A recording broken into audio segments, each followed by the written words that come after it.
దయగల మా స్వామి మా యేసయ్య, నీ బంగారు పాదములకై నీ కొందనాలు స్తుతులు ప్రభా. నీ ఉచితమైన కృపను బట్టి దాన్ని బట్టి ప్రార్థిస్తున్నాం తండ్రి. ఇప్పటి వరకు ఆరాధన అంతటిలో మీరు తోడుండి నీ నామానికి మహిమకరంగా మీరు జరిగించుకునే దాన్ని బట్టి కొందనాలు ప్రభా. వాక్య భాగంలో పేర్చుండగా వాక్యంలోని మర్మాలను మూలార్థాలను నాకు మాకు తెలియచేయండి. ఒట్టివాడిని మట్టివాడికి ప్రభా నిలబడుచుండగా కొద్ది నిమిషాలు నన్ను సిలువు చాటున మరుగుపరిచి నా నోటిని నీ బోరగా వాడుకోండి. నీ విలువైన మాటలను మా హృదయంలో పదులుపరుచుకోవటానికి వినగలిగిన చెవులు, గ్రహించుకునే హృదయం నాకు మాకు దయచేయండి.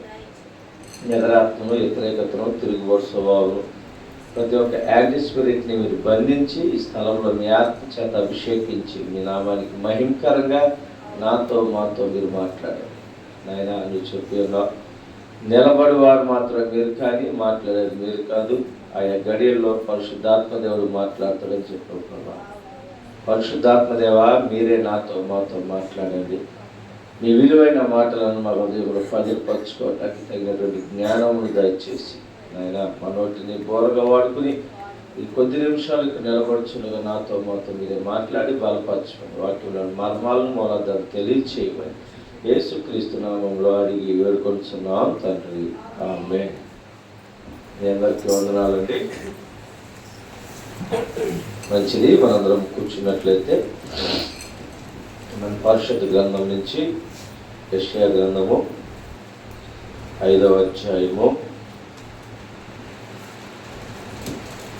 బైబిల్ ఉన్న ప్రతి ఒక్కరు చూడండి. యెషయా గ్రంథము 5వ అధ్యాయము 21వ వచనం నుంచి చదువుకుందాం.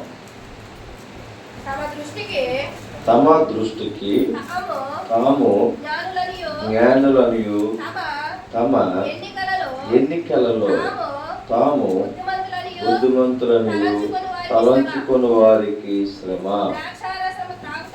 ద్రాక్షారసము త్రాగుటలో ప్రఖ్యాతి నొందిన వారికి మద్యము కలుపుటలో తెగువ గల వారికి శ్రమ. వారు లంచము పుచ్చుకుని దుష్టుడు నీతిమంతుడని తీర్పు తీర్చుదురు. నీతిమంతుల నీతిని దుర్నీతిగా కనబర్చెదరు. సైన్యములకు అధిపతి యెహోవా ధర్మశాస్త్రం నిర్లక్ష్య పెట్టుదురు. ఇశ్రాయేలీయుల యొక్క పరిశుద్ధ దేవుని వాక్కును తృణీకరించెదరు. కాబట్టి అగ్ని జ్వాల కొలి కాలును కాల్చివేయినట్లు ఎండిన గడ్డి మంటలో భస్మమగునట్లు వారి వేరు కుళ్ళిపోవును, వారి పువ్వు ధూళివలే పైకి ఎగిరిపోవుదు. చూడండి ప్రియులరా, ఈ వాక్యంలో దేవుని యొక్క ఉగ్రత ఉంది. ఇక్కడ ఎప్పుడు అనేక సార్లు వాక్యం విన్నప్పుడు మనము ప్రేమను వింటున్నాం, ఆశీర్వదించడం చూస్తున్నాం. కానీ ఇక్కడ ఆయన ఉగ్రతను చూస్తున్నాం, ఆయన కోపాన్ని చూస్తున్నాం. ఎందుకంటే ఆయన అంటున్నాడు, చాలామంది నేను బాగా తెలివైన వాడిని, గొప్పవాడిని, తెలివిగలవాడిని, అన్నీ నాకు తెలుసు, నాకంటే గొప్పవాడు లేడు, నాకంటే మంచివాడు లేడు, నాకంటే నీతిమంతుడు లేడని ఎంచుకునే వారికంట శ్రమ అంట. ఎందుకంటే ఆయన చెప్తున్నాడు, ఈ లోకంలో నీతిమంతుడైన ఒక్కడంటే ఒకడును లేడు. ఎందుకంటే అందరూ పాపం చేసిన వారమే, పాపం ద్వారా పుట్టిన వారు కాబట్టి పిల్లల. అందుకని ఆయన అంటున్నాడు, ప్రతి వారు కూడా దేవుని దగ్గర నేను పాపినయ్యా అని అడగాలి. నేను తగ్గించుకుని ఆయన దగ్గర అడగాలి. మనం తగ్గించుకునే స్వభావం కనపడట్లేదు. ఎప్పటికప్పుడు నేను బాగున్నాను కదా అనుకుంటాం. ఎలా ఉంటుందంటే, ఇది వేలు పొడు చూడు, వేలుమైండు, పొట్ట ఇప్పు చూడు, పురుగులు ఉండేది. మీకు తెలుసా అండి? చూశారు ఎప్పుడన్నా? గమనించారు ఎప్పుడన్నా? చాలామంది చూస్తారు అది. ఎందుకంటే ఖచ్చితంగా అందులో పురుగులు ఉంటాయి. మనం కూడా అలాగే ఉన్నాం. మా వేషధారణ చూడు, మా నడవడికి చూడు, మేము ఎంత యథార్థంగా ఉన్నామో, కానీ లోపల చూడు కుళ్ళు వాసన అన్నట్లు. అంటే పేరుకు మాత్రము పరిశుద్ధులము, యెహోవాను నమ్ముకున్నాము, యేసు ప్రభు బిడ్డలని చెప్తున్నాం. కానీ క్రియలు ఎలా ఉన్నవి, మన క్రియలు ఎలా ఉన్నాయి, మనమే పరిశీలన చేసుకోవాలి ప్రియులారా. మన క్రియలు బట్టి మనకి ప్రతిఫలం ఉంటుంది. చాలామంది ఉంటుంది, నేను ఒకప్పుడు అనుకున్నాను, నేను బాగా తాగుతాను, నేను ఎత్తింది దించకుండా తాగుతానని చెప్పేవాడిని. తర్వాత ఏమైంది నా పరిస్థితి, ఇప్పుడు కనపడుతుంది నాకు. అదే ఆయన చెబుతాడు, ద్రాక్షారసం త్రాగుట్లో ప్రాముఖ్యం నొందిన ప్రఖ్యాతి నొందిన వారికి మద్యం కలుపుటలో తెగుగల వారికి శ్రమ. అవును, అప్పుడేం తెలీదు, అది పుచ్చుకున్నప్పుడు ఏమీ తెలియదు, ఆనందంగా ఉంటుంది, చక్కగా ఉంటుంది, ఎవరినైనా తిట్టవచ్చు, ఎవరిదైనా మాట్లాడవచ్చు, ఎవరి మీదైనా మాట్లాడవచ్చు. ఆ తెల్లారాక తెల్లమని చూద్దాం. ఏమంటో తెలుసా, వాడు తాగున్నాడు తెలియదు, తాగున్నాడు తెలియదు, నూతులో దూకుతాడా? అంటే దూకుతామా? మనకు తెలీదా? అన్నీ తెలుసు. పిచ్చోడు అంటారు ఒక్కోడిని, ఆ పిచ్చోడు అని వాడికి ఏం తెలియదు. వాడికి ఏం తెలియనప్పుడు అన్నం తినాలని ఎడ తెలుసు, వాడికి ఆకలి కూడా తెలియకూడదు కదా. పిచ్చోడైతే వాడికి తెలుసు, అది ఒక భ్రమ, అదొక దెయ్యం అంతే. అలాగో అని భ్రమలో పెట్టి మోసగిస్తుంది. ఇక్కడ కూడా అంతే, ఈ త్రాగుడు అనేటువంటి ఒక దెయ్యం, అది మహమ్మారి. అది ఆ వ్యసనములో పడిపోయిన వారికి శ్రమే, అది ఖచ్చితంగా చెప్తాను, 100%. అది దానికి వ్యసనానికి బానిస అయిన వారికి శ్రమలు తప్ప సంతోషం ఉండదు. మొదట అనుకుంటారు సంతోషం వచ్చింది కానీ తాగామండి, తర్వాత అడిగితే బాధ వచ్చింది తాగానండి, ఆ తర్వాత ఇంట్లో సమస్యలు తాగానండి. అంటే త్రాగడం కోసం ప్రతిరోజు సమస్య వస్తుంది. అది తాగేవాడికి శ్రమే, కలిపేవాడు అంటే అమ్మేవాడికి కూడా శ్రమే. రేపటి దినాన లెక్క చెప్పాలి, ఎన్ని కుటుంబాలు సమస్యలు బాగాలేవనియో. ఒకవేళ నేను నమ్ముతున్నాను అనుకోండి, తాగిన వారందరూ కుటుంబాలందరూ సంతోషంగా ఉంటారు. భార్యలు బస తాగుతూ అంటే భార్య, మా ఆయన ఎంత బంగారంగా తాగుతున్నాడు, భలే తాగుతున్నాడు, భలే త్రాగబోతు అంటారా? వాడిని తిడతారు, వాడితో పాటు అమ్మినవాడిని తిడతారు, అమ్మతో పాటు తయారు చేసేవాడిని కూడా తిడతారు. వీళ్ళందరూ ఏం చెప్పాలి? రేపు ప్రతిదానికి లెక్క చెప్పాలా? నీకు నాకు కాదు, దేవుడికి లెక్క చెప్పాలి. వారికి శ్రమ అంట అక్కడ అనుభవించిన కంటే ఇక్కడ అనుభవిస్తున్నారు వారు. నేను చూస్తా చాలామంది సెంటర్లో వచ్చి తూరుకుంటూ అక్కడే పడుకుంటాడు, కుక్కలు కూడా అక్కడ పాసిపోతా ఉంటారు. అయినా చూస్తే దేనికే బతుకు, దేనికే బ్రతుకు. నేను తాగాను ఒకప్పుడు, ఈ మురుక్కుంట కాదు, వేల ముందు మురుక్కుంట ఉంటుంది తెలుసా. ఒకప్పుడు మురుగు కొంటలు తవ్వేవాడు, బాత్రూమ్ నుంచి నీళ్ళన్నీ అందులోకి వస్తాయి, స్నానం చేసిన నీళ్ళు అందులోకి వస్తాయి, పాసిపోతే అందులోకి వస్తాయి, అంట్లు కడిగితే అందులోకి వస్తాయి. అర్ధరాత్రి ముందు తాగలేక ఆ నీళ్ళు తెట్ట కొట్టుకుని ముంచుకుని తాగేవాడు. అంత దౌర్భాగ్యంగా తాగా నేను. అంటే అంతకంటే దౌర్భాగ్యం నీళ్ళకి ఎక్కడ దొరకవు నాకు తెలిసి. ఉంటాయండి అంతకంటే హీనమైన నీళ్ళు ఉంటాయి కదా. చాలా కాలంలో కూడా మంచిగా ఉంటాయి. ఏంటి ఈ బాత్రూంలో వచ్చే నీళ్ళు ఏంటి అసలు? ఈరులు, స్నానం చేసే నీళ్ళు, అంట్లు కడిగి నీళ్ళు అయ్యే కదా ఉంటాయి. అంటే వ్యసనము ఎలాంటి స్థితికైనా దిగజారి చేస్తుంది. దానికి నిదర్శనం చెప్తున్నాను నేను. వ్యసనము ఎలాంటి క్రియకైనా, ఎలాంటి వ్యర్థమైన పనికైనా సరే దిగజారి చేస్తుంది. అవసరమైతే మందు కోసం కాళ్ళు పట్టుకుని అడిగేవాళ్ళు ఉన్నారు. రియాలిటీ నేను చూపిస్తాను. కావాలంటే నీ కాళ్ళు పట్టుకుంటే ఒక 100 రూపాయలు. అదే భార్య బిడ్డలు ఇంట్లో ఉన్నారు, అన్నానికి లేవు, నీ కాళ్ళు పట్టుకుని ఒక 100 రూపాయలు బియ్యం వస్తుంది అడుగుతున్నారన్నా. కారణం ఏంటంటే నవ్వులు పాలైపోయావో లేదా అక్కడ. ఆ వ్యసనం కోసము నలుగురిలో చిన్న అయిపోయామో లేదండి, ఇంకెక్కడో చూడవచ్చు. అందుకే అంటాడు ఆయన, ఏంటంట శ్రమ అంటే అదే. ఏదో ఆనందం ఉందనుకుంటున్నారు దాంట్లో, అదే ప్రపంచం అనుకుంటున్నారు పిల్లరా. కానీ అది నరకానికి తీసుకుపోద్ది. అందరికీ ఇది వర్తించేదే. వ్యర్థమైనవి ఏమి అమ్మినా కూడా వారు లెక్క చెప్పాలి. ప్రతిదీ వారికి శ్రమలు అంటాడు. వారు లంచము పుచ్చుకొందరు, దుష్టుని నీతిమంతుడని తీర్పు తీర్చుదురు. మనం కూడా అబద్ధ సాక్ష్యాలు చెబుతున్నామో జాగ్రత్త. వాడి వల్ల మనకు ఉపయోగం ఉంది కాబట్టి, వాడి పక్షాన పలకాలి కాబట్టి, లేదండి ఈడికంటే ఈడే మంచోడండి, ఈడే దొంగ పని చేసాడని చెబుతున్నామేమో. రేపొద్దున్న లెక్క చెప్పవలసింది. ప్రతి ఒక్కరూ ప్రతి విషయంలో లెక్క చెప్పాలి. మనం ఏ విషయంలో కొలత కొలిసి తీర్పు తీర్చామో అంతకు రెట్టింపు తీర్పు పొందవలసి వస్తుంది ప్రియులారా. ప్రతిదీ కూడా అబద్ధ సాక్ష్యం పలుకు వాడు కూడా బహు ఘోరమైనటువంటి శిక్ష ఉంటుంది. ఏముంది, ఒక మాటే కదా అనుకోవచ్చు. మమ్మల్ని కొన్నూరు ఒక ఆమె అడిగిద్దమ్మా, మా అమ్మ నాన్న మా దగ్గర ఉంటారు తెలుసు కదా. తెలుసు, వస్తున్నామమ్మ 3 నెలల నుంచి. రేపు వచ్చిన కొంచెం స్టేషన్లో మీ పేరు చెప్తాను కానీ వాళ్ళు వచ్చి అడిగినప్పుడు చెప్పరా. వాళ్ళు ఏ ఊరిలో తెలియదు, మా ఇంటి పక్కన ఉంటున్నారు, వాళ్ళకి ఏ సమస్య ఉందో తెలియదు, ఎలాగని చెప్పగలను. వాళ్ళకి ఎందుకు గొడవ వచ్చి కూతురు దగ్గరికి వచ్చారో మాకు తెలియదు. ఒక స్టేషన్కి వెళ్ళి చెప్పి, స్టేషన్ నుంచి కోర్టుకి వెళ్ళి చెప్పి ఇదేదో అబద్ధ సాక్ష్యం అయిపోతుంది. మా పరిస్థితి ఏంటి అమ్మ, మేము చెప్పం, మాట్లాడతాం. కారణం ఏంటంటే రేపు తీర్పులో నిలబడినప్పుడు అదే చూపిస్తే మాకు మన పరిస్థితి ఏంటి. చిన్న విషయంలో కూడా నాకేంటి అని అడుగుతున్నారు. ఏదైనా సాక్ష్యం చెప్పమంటే నాకేంటి అంటే రేపు పొద్దున నాకటాకి పచ్చడి కూడా ఉండదు. అక్కడ ఇక్కడ నాకి అక్కడ నాకేంటి అంటే అక్కడ నాకటాకి పచ్చడి కూడా ఉండదు. అదొకటి గమనించాలా. ప్రతి వాడిని కలపండి, ఎవరు కదా ఏంటండి ఇది పని, నాకేంటి. ఇది ఒక ఊత పదం అయిపోయింది. లంచం, నాకేమిస్తాం లంచం అంటారంటే అడుక్కోవటం. దీని ఏమంటారంటే అడుక్కోవటం అంటున్నారు. లంచం కూడా కాదు కదా, మళ్ళీ అదొక డిగ్నిటీ ఉంటుందేమో. అడుక్కోవటం, నాకేమిస్తావు నీకు ఇది చేస్తానేవాడి కంటే అడుక్కు తినేవాడు ఒక అపరకోడేసుడు అవుతాడు. వాడు వేరే వాడు అన్నీ వదిలేసి అక్కడుకున్నాడు హ్యాపీ. మన తింటాకి లేదు, మొద్దు పెట్టు. మన స్థితిని గమనించాలి. ఇవాళ హ్యాపీగానే ఉంటాం, ఇవాళ సంతోషంగా ఉంటాం ప్రియులరా.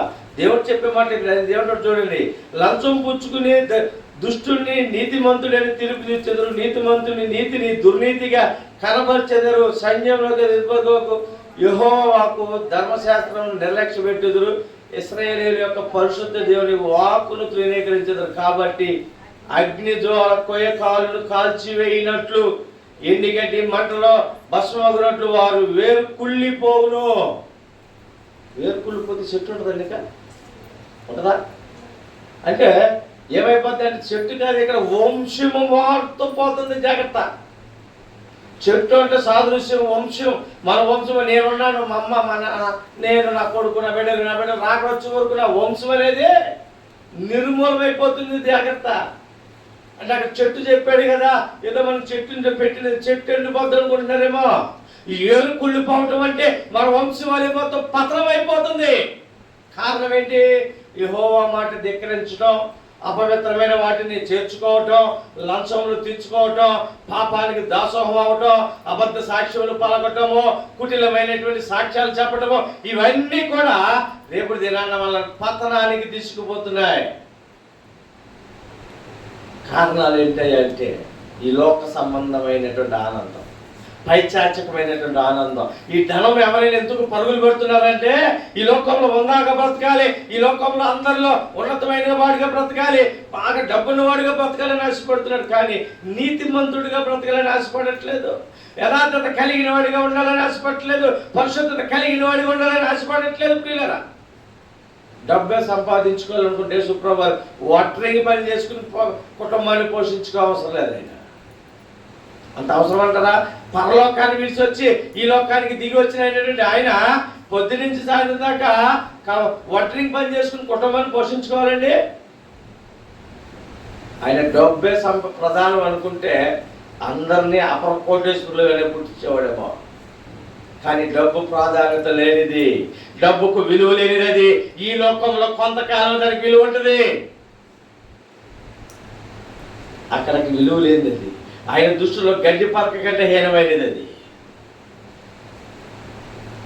మళ్ళీ దుర్నీతి పాలు చేస్తుంది, డబ్బు అపనిందలు పాలు చేస్తుంది, కొత్త కొత్త వ్యసనాలకు బానిసం చేస్తుంది, మోసపూరితమైనటువంటి జీవితానికి బానిసం చేస్తుంది మనకు ప్రియ.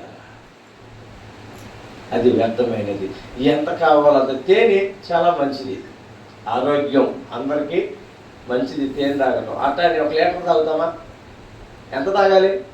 డాక్టర్లు చెప్తారు ప్రతిరోజు 1-2 చెంచాలు తేనె, 2 నిమ్మ చుక్కలు, ఒక చిన్న 1/2 గ్లాసు టీ గ్లాస్ తోటి నీళ్ళు గోరువెచ్చని నీళ్ళు కలుపుకుని తాగండి, ఆరోగ్యంగా ఉంటుంది. మరి అదే డాక్టర్ చెప్పడే ఒక బిందెడు నీటిలో 2 లీటర్లు తేనె కలుపుకొని నిమ్మరసం గ్లాసు పిండుకుని తాగలని చెప్తాడా? ఏమవుతాడు తాగితే? ఏమవుతాడండి?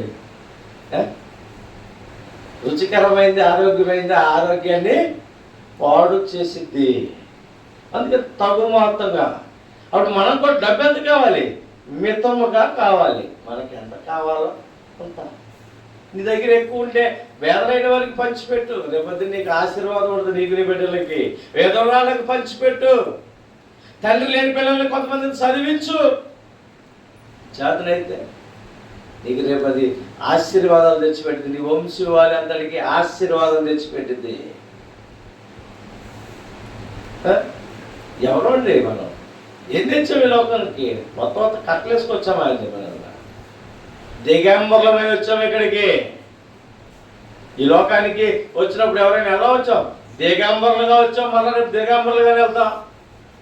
ఏమీ తీసుకెళ్ళాం. సంపాదించిన దాంట్లో ఏమీ తీసుకెళ్ళాం. దేవుడు ఏటినైతే మనకి ఇచ్చాడో బాడీలో అవి మాత్రమే తిరిగి వెళ్తాయి.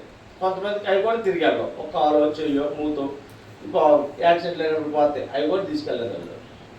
అన్నీ కలిగి తిరిగి ఆయన రాజ్యం వెళ్తే ఆ సంతోషమే. సంపాదించుకున్నాను బంగారవంతుడు, సంపాదించుకున్నాను డబ్బువంతుడు. అక్కడ దేనికండి ఒక 100 కోట్లు పెట్టి ఇల్లు కట్టుకున్నాడు. చనిపోయి లాస్ట్ స్టేజ్కి వచ్చాడు. ఇంకొక అరగంటలో చనిపోతాడు ఏమని అనిపించింది. డాక్టర్లు కూడా అయిపోయిందండి, ఏమి లేదు అని చెప్పారు. హాస్పిటల్ నుంచి ఇంట్లో పెడతారు, బయట పెడతారు. ఏ సంపాదించుకున్నాడుగా, కొన్ని కోట్లు సంపాదించాడు. మరి వాడింట్లో వాడిని కూడా ప్రాణం ఎడవలేవరా? ఎందుకెడనవరు? మళ్ళీ ఒక 6 నెలలు ఇల్లు మూసేయాల్సి వచ్చింది. అంటే ఎవరికి విలువ వచ్చింది ఇప్పుడు? మనిషి ప్రాణానికే, ఇంటికా? సంపాదించిన వాడికంటే కూడా సంపాదించినటువంటి డబ్బుకి విలువ ఉంది అక్కడ. గమనించండి, దేనికి విలుస్తున్నాము? దేనికి విలుస్తున్నాం? ఈరోజు మనం పరిశీలన చేసుకుంటే మనది కాని దానికోసం పరుగులు పెడుతుంది. మనది కాదు, ఇంకా అయిపోయింది. మన తుడి ప్రాణంలో పోతుంది అన్నప్పుడు మనం తీసుకొచ్చి బయట గడ్డేసి అదంతా గడ్డి పరకలో పడేస్తారు. చేసేది పక్క గడ్డే. ఆ గడ్డిని నమ్ముకోండి, ఇంకేమన్నా ఉపయోగం ఉంటుంది. రేపు ఆఖరి రోజున మనకు ఉపయోగపడింది. ఆ గడ్డికి కాసి నీళ్లు పోసి పెంచుకుంటే రేపటి దినాన్ని ఆఖరణ మనకు అదే ఉపయోగపడుతుంది. తోడు వచ్చేది ఇదే కాదు. కాసేపు బంధువులు అందరూ నిద్రపోతారు. ఒక రేపు ఎగస్ట్రా ఉండాల్సి వస్తే బంధువులు నిద్రపోతారు, అందరూ నిద్రపోతారు. కానీ గడ్డి మాత్రం మనకు తోడు ఉంటుంది. గుర్తుంచుకోండి, మనతో ఉండేదాన్ని ప్రేమించండి, మనం విడిచి వెళ్ళేదాన్ని కాదు. దేన్ని ప్రేమిస్తున్నాం? డబ్బు డబ్బు డబ్బు. ప్రతి ఒక్కరము కూడా మనము మెలుపు కలిగి ఉండాలి. ఎక్కడంటే ఆయన ఉగ్రత వచ్చేస్తా అంటున్నాడు. ఆయన అగ్ని జ్వాల దింపేస్తా అంటున్నాడు. ఏరేడు కుళ్ళిపోయిందంట. కానీ విడుదల రావడం కారణం ఏంటో తెలుసా? ఒప్పుకోవట్ల. అందుకే ఆయన ఉగ్రత ఇస్తాడంటున్నాడు. ఆయన దగ్గర ఒప్పుకోవట్ల. ఈ చేసిన పాపాన్ని విడిచిపెట్టట్లా. చేసిన పాపాన్ని కనికరం పొందాలని మనసు లేదు, భయం లేదు. భయం ఉంటే ప్రాధేయపడతాం. భయం లేనప్పుడు ప్రాధేయపడతామండి. భయం ఉంటేనే కన్నీరు వస్తుంది. కన్నీరు ఎప్పుడు వచ్చింది? దేవుడు అంటే భయం ఉంటే పాపం చేసినప్పుడు చెయ్యికి ముందే కన్నీరు వస్తుంది. చేసేదాకా కూడా భయం ఉంటే. ఇప్పుడు మనం రైతు ఎదురుగా కూర్చుంటే గేదెలన్నీ వచ్చి చేను దిగిపోతాయా? మనం గట్టుకుని కూర్చున్నప్పుడు కర్ర పట్టుకునేలా వచ్చేస్తాయా? ఎందుకంటే రాబో వాటికి తెలుసు, వాటికి జ్ఞానం ఉంది. కానీ మనం వెళ్ళిపోతున్నామే. ఆయన మనం చూస్తున్నాడే, ఆయన మన కావిని వాడుకుంటున్నాడే, మన ముందుండి మనం నడిపిస్తున్నాడే. ఆయనను ఆయన దగ్గరించి ఆయన తోసుకుని మన పాపం వైపు పరుగులు పెడుతున్నాం. మరి ఆయన కోపం రాదా? ఆయన కోపం రాదండి. ఆయన ఎదురు చూస్తున్నాడు. నా బిడ్డలు ఈ రోజన్నా మారుతారని చూస్తే ఈ రోజు కూడా పాపం వైపు పరుగులు పెడితే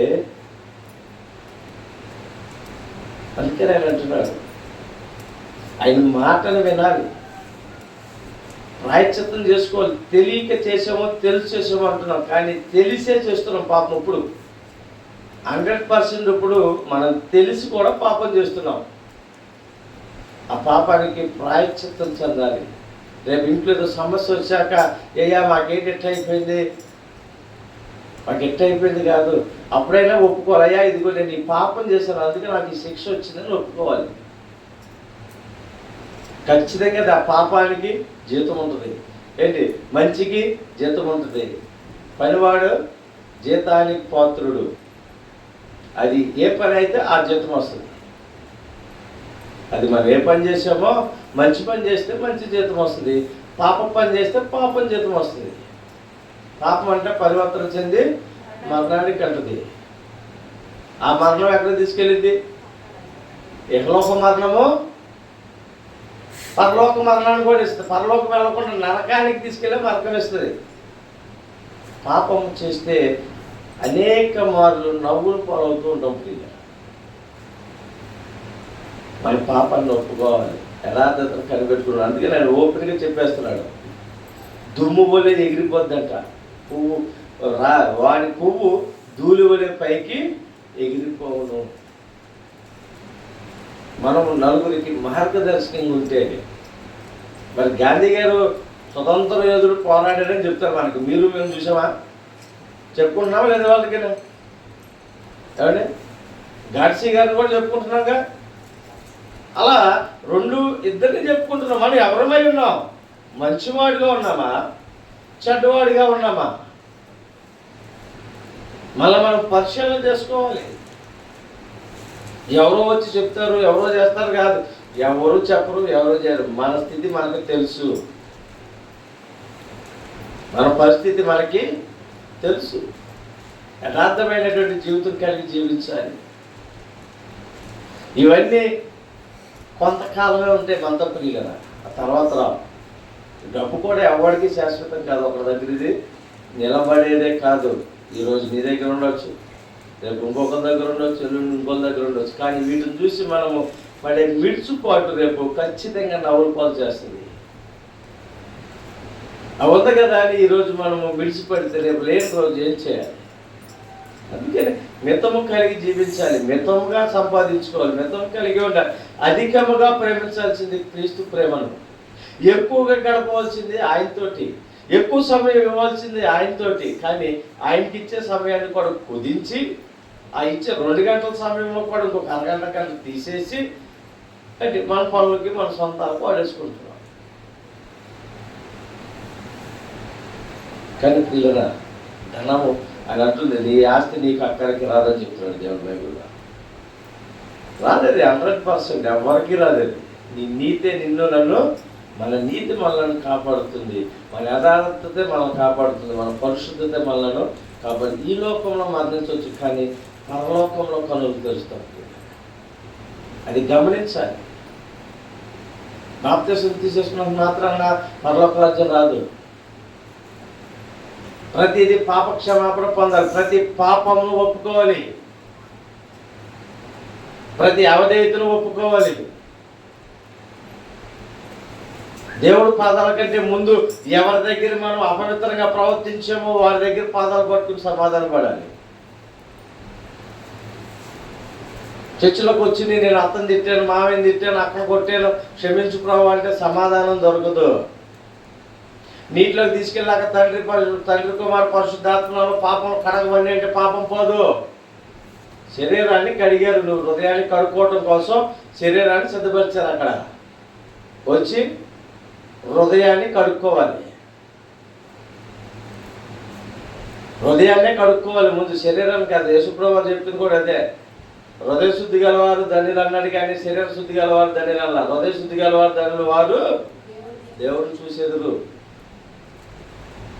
ఆయన చూడాలి అంటే, ఆయనతో మాట్లాడాలి అంటే, ఆయనతో గడపాలి అంటే మన హృదయాన్ని కడగాలి మొదట. అపవిత్రమైన వాటిని మన హృదయంలో చాలా పెట్టుకున్నాం. మనకి ఏదైనా చిన్న కార్యం జరిగితే నాకు దేవుడు ఇచ్చాడండి అంటున్నాం. నిజమే, దేవుడు ఇచ్చాడు, ఓకే. మరి నువ్వు దేవుడికి ఏమి ఇచ్చావు? మనం ఎవరైనా పరిశ్రమ చేసుకున్నామా? దేవుడికి సమయాన్ని ఇస్తున్నాం, కానీ విలువ అయితే డబ్బులు ఇవ్వకపోతే పోయాం, లేదా బంగారం ఇవ్వకపోతే ఇవ్వకపోయాం, పొలం ఇవ్వకపోతే ఇవ్వకపోయాం, బిడ్డలు ఇవ్వకపోతే ఇవ్వకపోయాం. సమయం అన్నా దేవుడికి ఇస్తున్నామా? దేవుడు ఇచ్చాడని మనం చెప్పుకుంటున్నాం కదా, నాకు ఇది దేవుడు ఇచ్చాడండి, నాకు ఈ కుమారుని ఇచ్చాడు, లేదు నాకు ఈ పిల్లలు ఇచ్చాడు, లేదు ఇల్లు ఇచ్చాడు, ఈ పొలం ఇచ్చాడు, మా అమ్మాయికి ఉద్యోగం ఇచ్చాడు, మాకు మంచి కోడలు ఇచ్చాడు, మంచి అల్లుళ్ళు ఇచ్చాడు అని చెప్తున్నాం. ఆ నిమిత్తము ఒక్కరోజైనా దేవుడితో గడపడానికి ఇష్టపడుతున్నామండి. ఆయన మనకు అన్ని ఇచ్చాడు కదా, ఆయుష్ ఇచ్చాడు, ఆరోగ్యం ఇచ్చాడు, తినడానికి తిండి ఇచ్చాడు, ఉండటానికి ఇల్లు ఇచ్చాడు. ఇల్లు ఇచ్చిన ఆయనతో ఒక రాత్రి ఆయన సన్నిధిలో గడపడానికి మనము ఇష్టపడతామండి. వేసారు కదా పాట రాశారు, నీ మందిరాలలో ఒక్క దినము గడుపుట 1000 దినములతో సమానము శ్రేష్టం అంటారు. ఒక్క రోజు గడిపితే 1000 రోజులు గడిపినట్టు. అట్లాంటిది 1 గంట కూడా గడపడం ఎక్స్ట్రా గడుపుతామండి. 1 గంటని ఎక్స్ట్రా గడపాలంటే చాలా కష్టం. కానీ ఆయన మనతో నిత్యము ఉంటున్నాడు. ఆయన దూతలను మనకు కావలిగా పెట్టాడండి. ఎందుకు తెలుసా?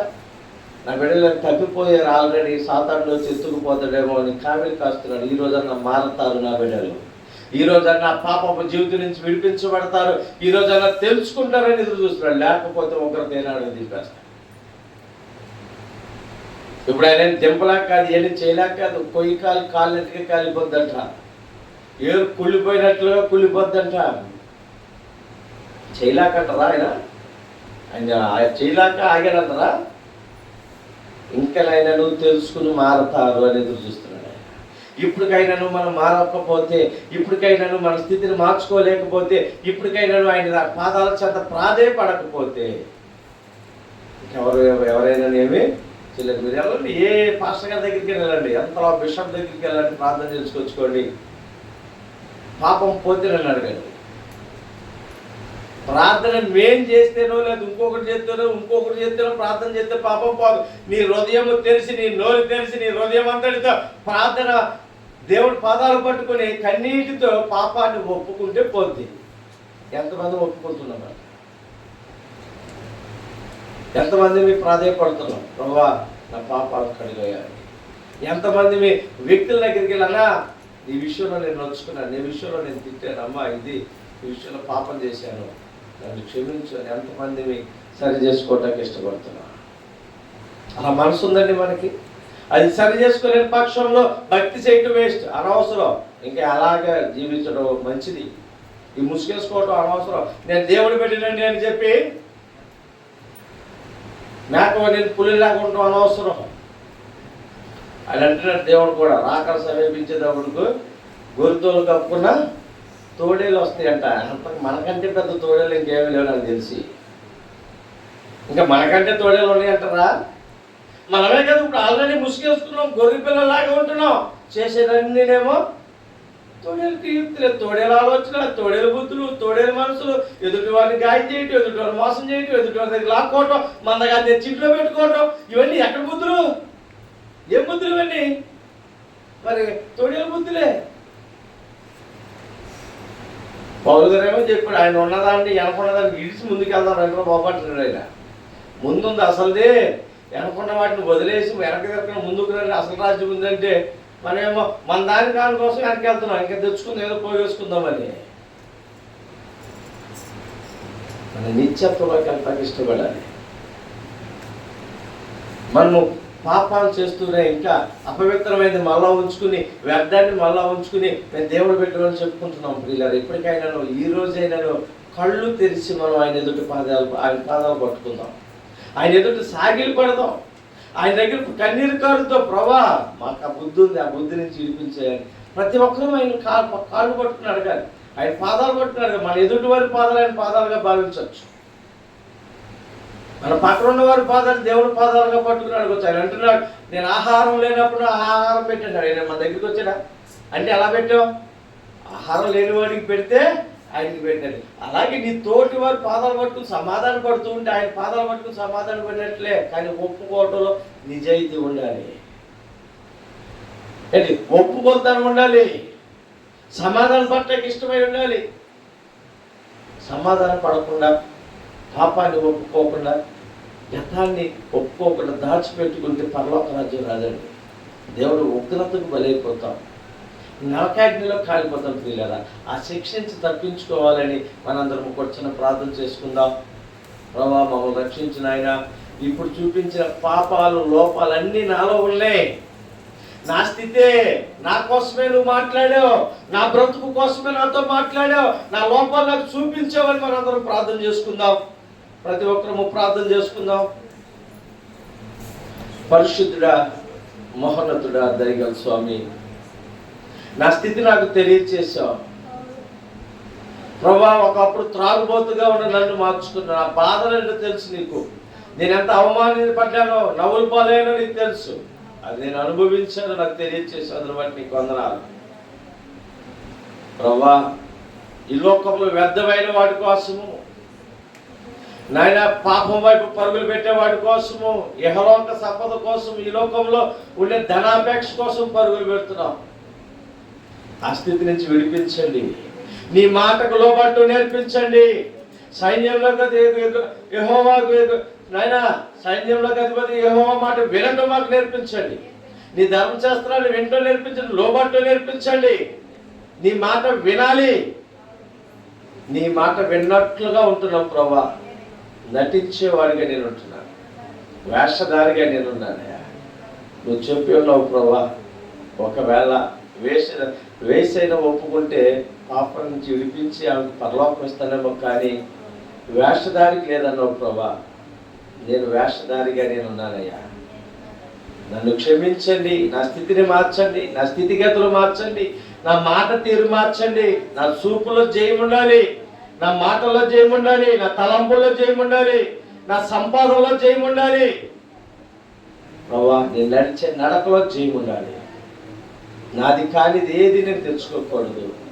చేతనైన మేరకు నాయన నువ్వు చెప్పినట్లుగా నాయన తండ్రి లేని బిడ్డలకు, నాయన విధవరాళ్లకు పంచిపెట్టుటకు తగినటువంటి జ్ఞానము దయచండి. అధికంగా నాకు ఉంటే పంచిపెట్టే భాగ్యం దయచండి ప్రభా. పాపాన్ని మూట కట్టుకోవటం వద్దయా.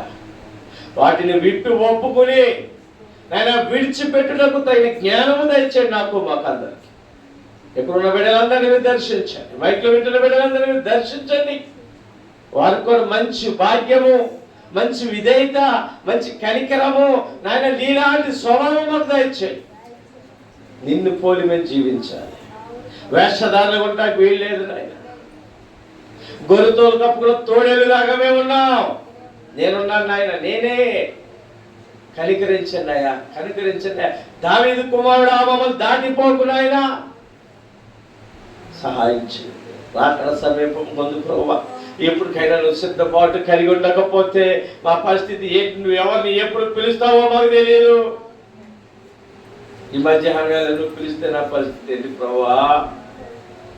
సహాయం చేయండి, క్షమించండి. పరిశుద్ధుడా, మహోన్నతుడా, దయగల మా స్వామి, మా యేసయ్యా, నీ బంగారు పాదంలోకి నీ కొందనాలు. ఎత్తుమైన వాక్యం ఆయన మా హృదయాల్లో నీరు కట్టి ఫలింపు దయచేయండి. ప్రతి ఒక్కరూ నాయన ఒప్పుకొని విడిచిపెట్టే భాగ్యం దయచేయండి. ఎవరైతే నిజంగా ఒప్పుకొని విడిచిపెడుతున్నారో వారి పాపాల నుంచి విడిపించి ఆయన కనికరించండి. నాయన మధ్యాహ్నాల సమయంలో నీ ఆత్మ చేత నాతో మాతో మాట్లాడిన విధానం బట్టి నీకు వందనాలు. మమ్మల్ని అందరినీ మీరు బలపరచండి. నీ ఆత్మ చేత నాయన స్పందింప చేయండి. నీ పనిలో పాలిభాగస్తులుగా నాయన నీ మాటకు కట్టుబడి నాయన నిన్ను వెంబడించబడేలాగా నన్ను మమ్మల్ని అందరినీ మీరు తీర్చిదిద్దమని నమ్మదగిన దేవుడు నువ్వు రుజువుపరుచుకుంటూ మమ్మల్ని మారుమనసు అనుభవం దయచేయమని యేసు నామములో అడిగి వేడుకుంటున్నాం తండ్రి. ఆమేన్.